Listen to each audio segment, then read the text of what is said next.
This is Pet Life Radio. Let's talk pets.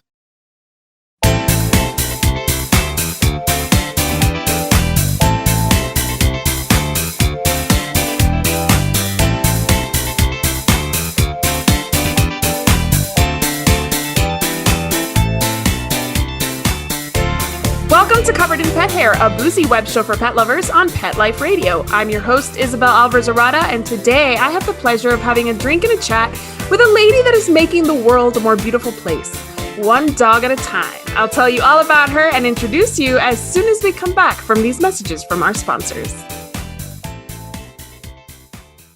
Molly, here's your dinner.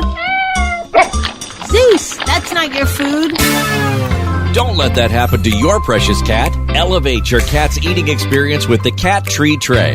The Cat Tree Tray keeps your cat's food off the floor and conveniently located on the cat tree. It's the perfect way to eat. It's a beautiful wrought iron tray that easily attaches to your cat tree and keeps dogs and other critters out of your cat's dish. A must for multi-pet households. There's a 6-inch tray for large bowls and a 4-inch tray for smaller bowls. Purchase your Cat Tree Tray today. Go right now to cattreetray.com. That's cattreetray.com. cattreetray.com. Let's Talk Pets on PetLifeRadio.com.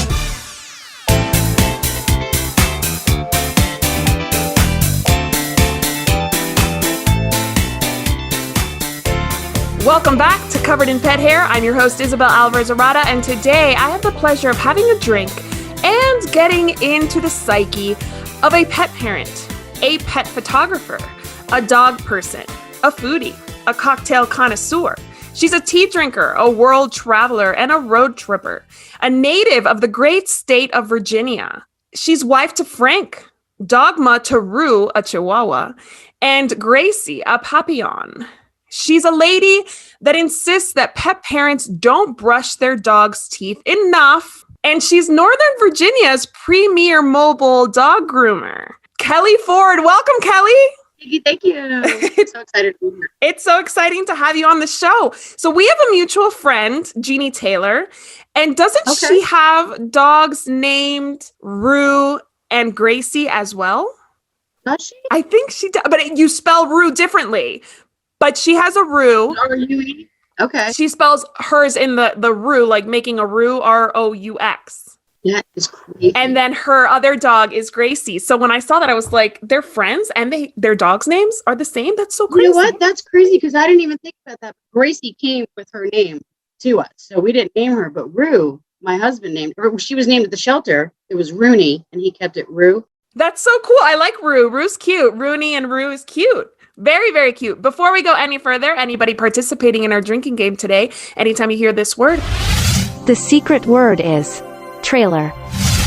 Make sure you take a drink of whatever you're enjoying, but please be of age wherever you're joining us from. Never drink and drive, and always drink responsibly. What are you drinking today, Kelly? I am having a vodka and iced tea, known as an ice pick. Yes. An ice pick. Yep. I was a bartender for 20 years before I was a dog groomer. Now, I decided I didn't want to serve drinks to people anymore, and it just got too hectic, and I'd rather be bit by a dog than cursed out by a different person. So I switched careers, and so yes, ice pick it is. I love that. I'd rather be bit by a dog than cursed out by a drunk person. Anymore, yeah. I don't think there's anything wrong with that. Like, I would probably do the same. I would probably choose the same. I had enough. You know, I was a server for a really long time, and yeah, like food service gets old, and I can only imagine bartending even more so because the bartender's making the drinks not only for the people at the bar, but the people who are in the restaurant. So it's like almost twice the work that the servers have in probably less time because everybody's drunk and desperate for their drink. Absolutely. You nailed it. Everybody wants what they want right now. Well, I'm having a bourbon Paloma. So it's inspired by the drink, the Paloma, which is kind of like a breakfast margarita. Usually it's made with white tequila and grapefruit juice. Ooh. But this one is made with grapefruit juice and bourbon because I felt like having a little bourbon. There's a little bit of bitters in there and a splash of soda. So cheers. Thanks for being on the show with me today. Cheers. I'm so excited. I love your cup, by the way. It took a lot of thought. I put a lot of thought into this. I didn't know whether we should go with the intellectual look or happy, but That's a golden retriever wearing glasses. Always appropriate. Always. always. All right. Well, I always introduce this show with a game. And today we're playing Two Truths and a Lie. Oh, goodness. Okay. All right. And this is all based on mobile grooming, since you are Northern Virginia's premier mobile groomer. Okay. All right. Thank you. Mostly this is about the industry, because I think people don't get just what it takes to become and maintain a mobile grooming business, right? It's not easy. It's not. And there's a lot more to it than we probably imagine.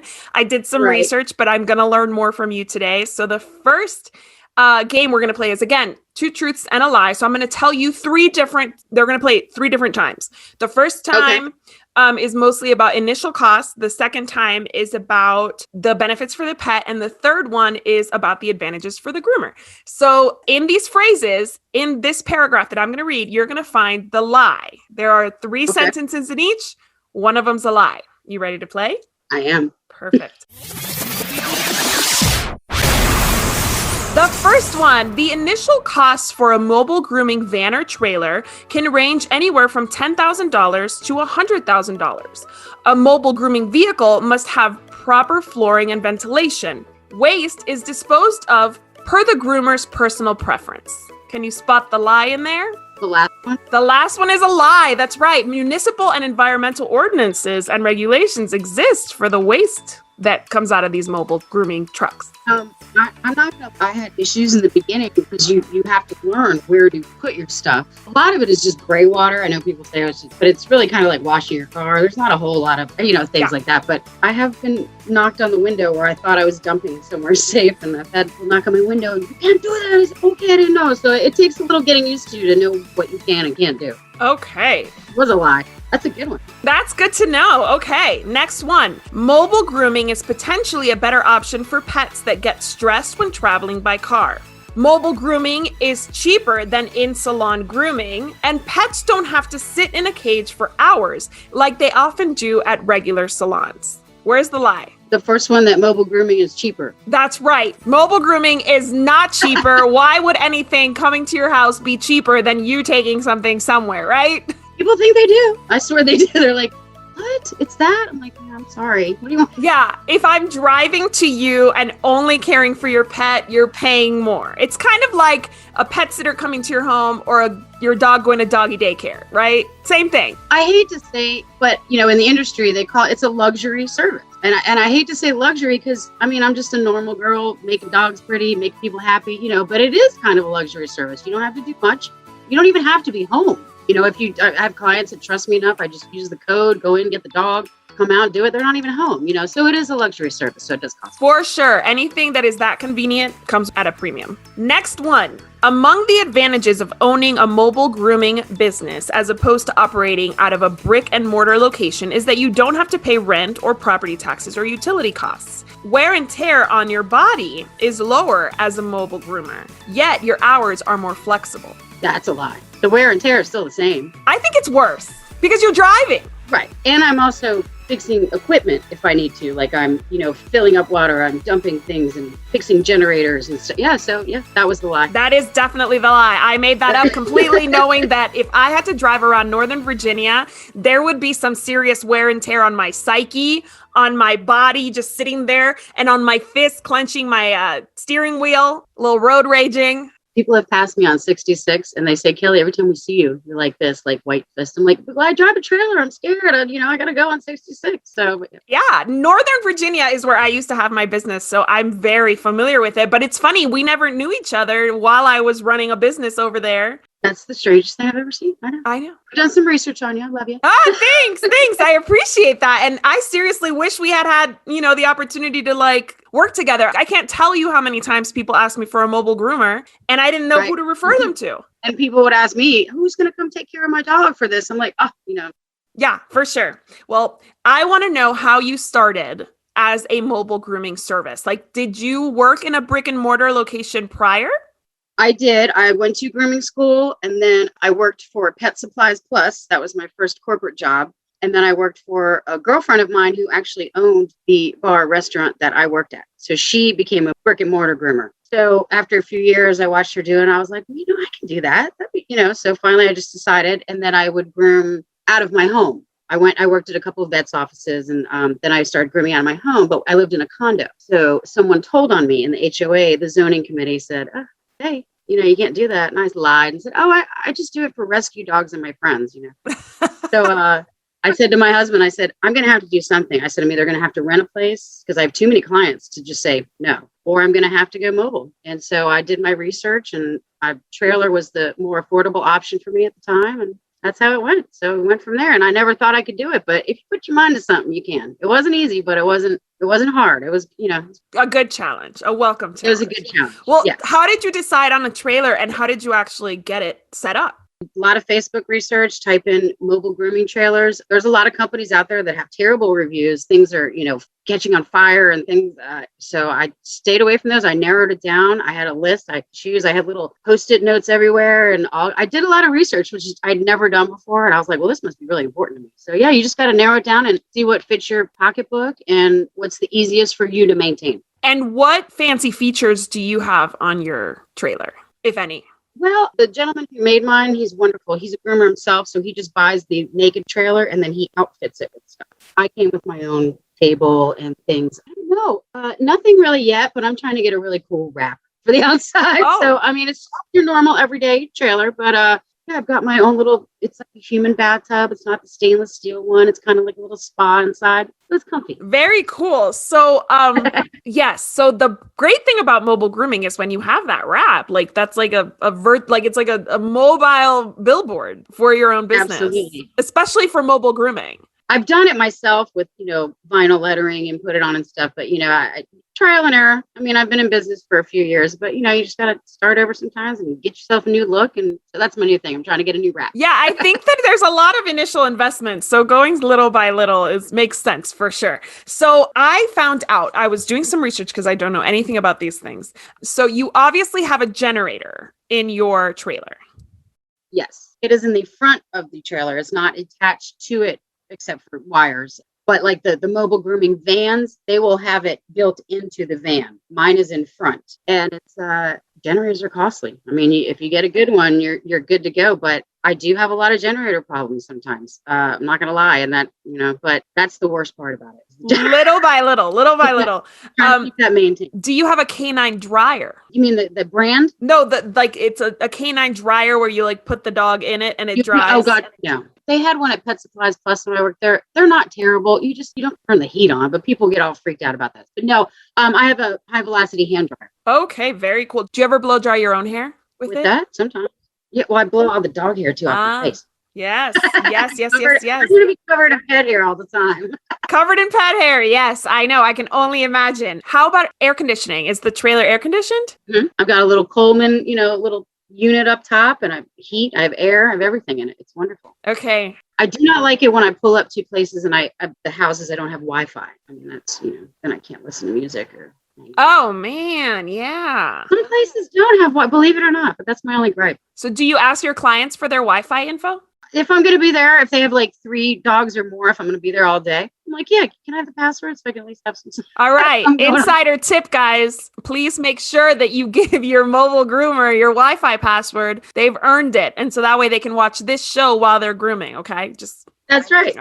All right. I listen to you all day today. Oh, well, thank you. I love it. Thank you so much. How about a clipper vac? I just learned about that. Groomer's best friend. Really? Mm-hmm. They're pricey too. I have that in there that installed. He screwed it into the bottom of the trailer to the floor. It doesn't go anywhere.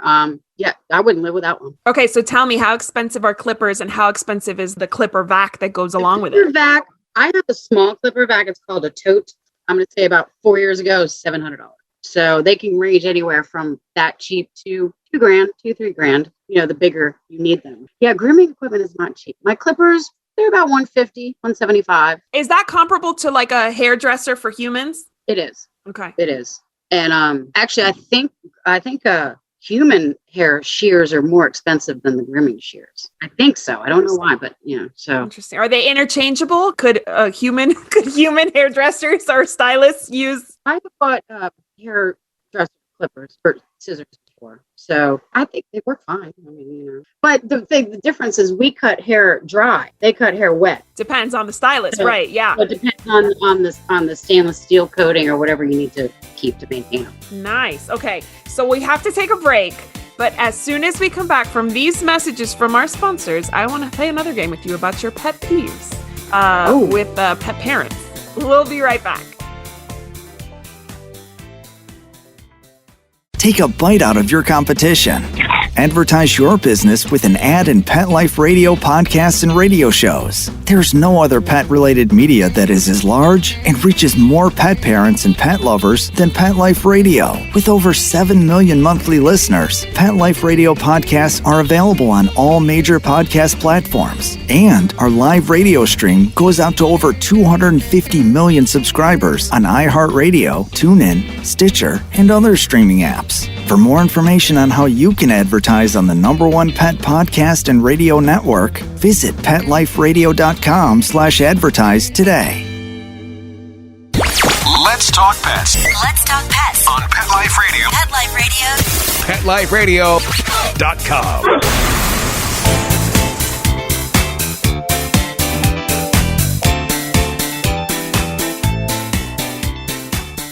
Welcome back to Covered in Pet Hair. I'm your host, Isabel Alvarez-Arata, and today I'm talking to a mobile groomer that works out of Northern Virginia, my former hometown, and I want to play a game with her that I call Pet Peeves, and this will be the grooming edition, okay? So this is kind of a phone it in game for me. You have to do all the work. I'm going to give you a minute to tell me all of the pet peeves that you have when it comes to grooming, pet parents, and things that pet parents just don't do that you wish they did. Ready? Yep. 1, 2, 3, go. If you own a doodle, you need to brush it every day. I don't care whether it doesn't like it or not. You just need to brush your doodle every day and get into that habit. Number 2, if I'm coming to your house, clip your dog's nails, God love you. Don't mollycoddle the dog. Just let me clip its nails. Let me take care of the dog. Oh, hey, come here, Fifi. Come on, baby. Come on. They won't. I don't have time for that. Let the dog nails and go. Yeah, mollycoddling, not brushing. Can you make sure that you don't shave Fifi's areas so much because she doesn't sit down well? Things like that. They're kind of weird, stuff like they're strange. But mostly the dog brushing and the teeth brushing. I can't brush your dog's teeth once. If you don't brush them at home every day, I'm not going to take your $15, $20 to brush your dog's teeth because it's not going to help any. So I'll save you that. One last one. They love their dogs too much. Really? I'm just kidding. No, they do. No such thing. No such thing. No such thing. Okay. No, I'm pretty laid back about my parents. Yeah. My pet parents. They know me. They know I'm going to do whatever I can to make their dog pretty. I won't shave it if I don't have to. Okay, so I will say the dog teeth brushing is hard. It's hard right now. It's hard. It's been hard forever. Like I look back before I had children and I was like, well, I probably could have made that work, but I didn't because I found something else to do instead. So I do have a tip though that I learned from a veterinarian in Northern Virginia, Dr. Rhymes, who's in the Burke area. And I had just gotten my dog Socks's teeth cleaned and he said, after dental cleanings, that's when you have to start up. If you have been slacking, do it then. And it's okay Absolutely. If you didn't do it when they're puppies, you waited till they're 6 or whatever, just start then because then the tartar's clear and then you can actually maintain that. Right. And your groomer will be happier with you. As long as you brush your dog's teeth at home, then I'd be more than happy to continue with it. Yeah, if you don't do it at home, I can't keep up with it. It's a partnership. For sure. I totally agree with that. And actually, so now I want to get into the benefits of mobile grooming because in the research that I did, it seemed overwhelmingly popular to think that maybe an under-socialized dog or a dog that is uncomfortable with strangers, with other dogs, would really benefit from a mobile grooming situation rather than sending them into a grooming salon. Right. They absolutely do. And I always spend, if it's a new dog and they always say, they're anxious or if they have any kind of issues, I'll spend about 5-10 minutes with them sitting on the floor of the trailer, just, saying hi, getting to know them, where I can touch them, where they're going to let me be comfortable with them and things like that. Yeah, you can't rush anything. I always tell people, I'm like, hey, if it takes a while, it takes a while. So I give people blocks of time where I'm going to be. So, and if I have a regular customer and a new one before that, I'll say, hey, I got a new pup today. So I may be a little later. I would just let them know. Yeah, you got to take your time and see what that dog is going to be comfortable with. they're much happier when there's no other dogs. I agree. They really do. Yeah. When you get a brother-sister combo or two brothers and they say, do you want them together? I'm like, sometimes I don't, because they'll feed off each other and they won't let me get done what I need to get done. So, but yeah, as long as we're all by ourselves, we're good. Okay, perfect. And I feel like the grooming experience for a dog, like I go to get my hair done and I get bored and I start like going through, like my phone and stuff. And I'm like, kind of like, ugh, when is this going to end? And no offense to my stylist. She's wonderful, but especially with COVID and masks, we don't chat that much. So it's like, ugh, such a drag. So I'm imagining from a dog's perspective that this is such a drag. Like, I don't want to be like touched all over and trimmed and I don't know what's happening. And I really much rather be on the couch licking myself, right? Like from a dog's perspective. Right? True. Yeah. I sing to him. I talk to him. I make fun. I try to keep him busy. And I always ask when they have treats, I bribe them. I'm not opposed to bribing. You got to do what you got to do to get things done. For sure. Oh yeah. And it's just positive reinforcement. So, do you use muscles when it's necessary?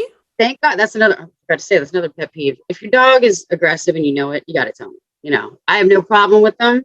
I just need to know how to handle it. But yes, if you tell me your dog needs a muzzle, I'm going to believe you 100% and I will do it. I won't even ask any questions because why mess with it? I don't want to cause a problem and then go realize, oh, maybe I should have put a muzzle on. So. Right. Have you ever been bit? Not broken some skin and a little bit of bleeding, but nothing crazy. And all the dogs, they bite out of fear. They don't bite because they're mad at you. Like if they just bite out of fear and you just got to work around that and go slow. And if it happens and there's some things you can't do with a dog, you just don't, I have probably 2 or 3 dogs that I cannot clip their nails without them trying to kill themselves or me. So we just don't do that part. Even muzzled? Absolutely. Sometimes they will they'll thrash so much and because you touch their I don't want to make anybody uncomfortable, so we just don't do that. They go to the vet for that. Got it. They go to the vet for that. Yes, they go to the vet for hard nail trims. Yeah. Okay. Yeah. I have 2 dogs. Well, one of them passed, but my Titan, who's almost 14, he hates his nails trimmed. And I think it's because somebody hurt him at some point in his life. And he's like, it's that one time. Yeah. He's like, never going to forget it. Yep. They're like elephants when it comes to that. Yeah, for sure. So, do you carry just like different sizes of muzzles? Like, and is it just like the little fabric muzzles that we see at the vet? Well, I got the duckbill muzzles. Okay. The fun ones from Amazon. They look like little duckbills. And I only have 2 because I don't really handle the larger dogs anymore because I can't lift them. Oh. And they're stronger than me. So I usually do at the most about 40, 45 pounds. If I can't lift them into the tub and handle them at the same time, then so mostly just medium and small muzzles for the little guys. Oh, that's good. Yeah, that's smart. But they do look cute with their little duckbill. Do you have special like different clippers for different breeds and different cuts and different like products for different hair and such? Absolutely. I do use a good product. It's called The Stuff on all the dogs, and it takes a lot of tangles out, and it also gets the undercoat out of any kind of little dog, even like a Chihuahua has a little undercoat, or any kind of terriers, they have undercoats. The Stuff is good. Just different size blades mostly. The clippers are pretty much the same. You have cordless or corded. Cordless ones are good. Corded ones are more heavy duty. But yeah, it's just a matter of blade sizes and comb attachments. I have great combs. Combs are expensive, but they work. They're, so yeah. And I'm a member of the Scissor of the Month Club, so that's always good. So you get a new pair every month. I was just going to ask you about scissors. Yes. So I hear scissors are a big deal and they're expensive too. But even some of the best ones that I paid $20 for, I've had for 10 years, so yeah. So it's a matter of what you like and what fits your style. But I do like the Scissor of the Month. Who's the Scissor of the Month Club by? It's Foxy Roxy. Okay. That's their name. And I think it's like $45 a month. And that you get a new pair of scissors every month. And they send you all kinds of different kinds. You can try them. So I look at it this way. I'm spending $45 a month. That's not bad. Try to see what I like. And they have good quality. So and how long can you use that scissor before having to like sharpen it and such? You should probably get them sharpened every couple months, I think. I think that's what it is, every couple months. I do mine probably about every 4 months. I haven't found a good scissor guy. You got one for me? No, you know what's funny is I don't know a good scissor guy, but I remember years ago in Northern Virginia or in the DMV, there was a mobile knife sharpening service. And I remember thinking that was brilliant. So where is the scissor sharpener guy? Like, where is he? We need to find him. There was a mobile guy, but I can't find him anymore. He's gone. I don't know what happened. Okay. Anybody looking to launch a new career post-COVID might be a good thing to look into in Northern Virginia. That's true. Come back and help me. Yeah, exactly. I mean, nobody wants to do that. My husband sharpens my knives, and we have kind of an understanding that I'm not very good using knives, so they can't be too sharp. They can't be too sharp. Yeah. Okay. So, I mean, I never sharpen knives. Like, I will use a dull knife forever. Obviously, I'm not cooking professionally. So if I were cooking professionally, I'd want somebody to do it just right, just to my liking. All right. So last question for you. What can pet parents do to prepare their pet for their first ever experience with a mobile groomer? Grooming in general or mobile grooming? Mobile grooming specifically. Mobile grooming. I don't think too much. Just the normal things where, I try to have them walk them out to the trailer so they can, I'm like, hey, mom, dad's coming with you. They're going to put you in there. So yeah, I just have them walk out with them, make them feel comfortable, and get them in there. And, we say, hey, time to have your little spa day and kisses and hugs. And yeah, so I think it's all a matter of if they're anxious, I would rather have the parent bring them in and make them comfortable. If they're a friendly, happy dog, well, jump right in there. So nothing really.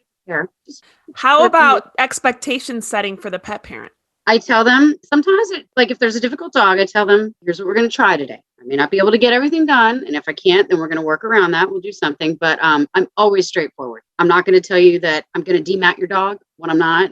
If it needs to be taken down, it needs to, because of their comfort. I'm not doing it for any vanity reasons. Yeah, you just got to prepare them and tell them, how's it going to go? And I text them while I'm in the trailer. I'll text them and be like, hey, we just got out of the bath. Getting ready to get dried. So-and-so didn't like this too much. So we're going to do this at the end, so just keep in contact with them. They like that. That's good. I totally hear that. So my son, they're their babies. Yeah.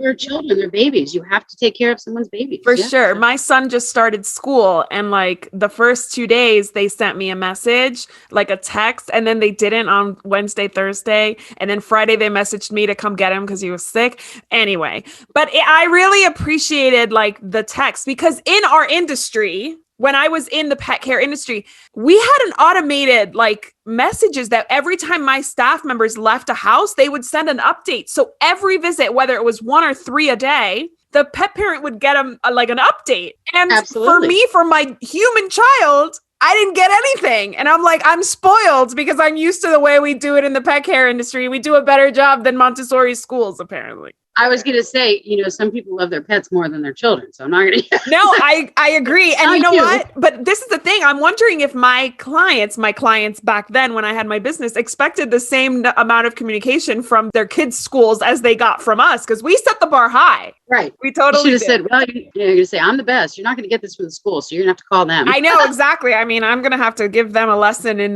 client communication. So thank you so much for taking the time to chat with me today. How can our listeners and viewers get in touch with you if they're in Northern Virginia? I'm on Facebook, Lots of Paws, Mobile Dog Grooming. I think that's about. I do have I think I have the link to my website on the Facebook page. So yeah, it's just so far now I'm on Facebook, but I know tons of people see me driving around and they, call me and I like it. So it's good. Or they stop me, which is fine. I'm fine with that. Anybody's fine. They're like, can I ask you a question? I'm like, yeah, can you watch me clip this dog's nails and I'll be with you. But Yeah, for sure. So what areas of Northern Virginia do you cover? I live in Front Royal. When I started the business, I lived in Manassas. So I do most of Manassas, Bristow, Gainesville, Haymarket, and down towards Front Royal. So mostly just up 66, and if I can get to your house, I will, but I don't do mountains and I don't do crazy terrain because I'm still a girl when it comes to driving the trailers.